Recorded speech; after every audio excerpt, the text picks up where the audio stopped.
Hello mga angkol, mayong buntag.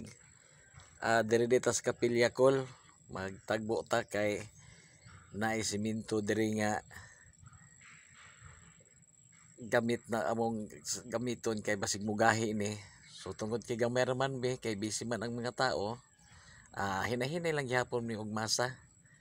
O ako'y kauban diri o batan-on ni, jari ni. Hinahinay mig masa niya na magud pod mi isa ka mason.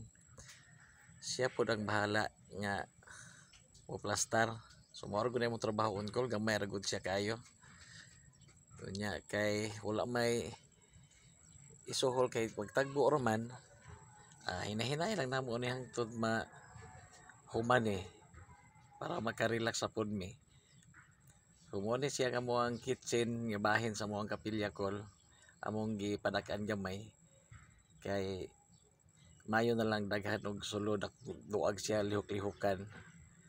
Unya amo pong iapil og flooring ang amo ang gripo para kung among gamiton og pista pohon dili na siya malapok. So mao gini sa among trabaho mga angkol, gamay ra sa pero may na lang nami agi gamay. Okay, Kol.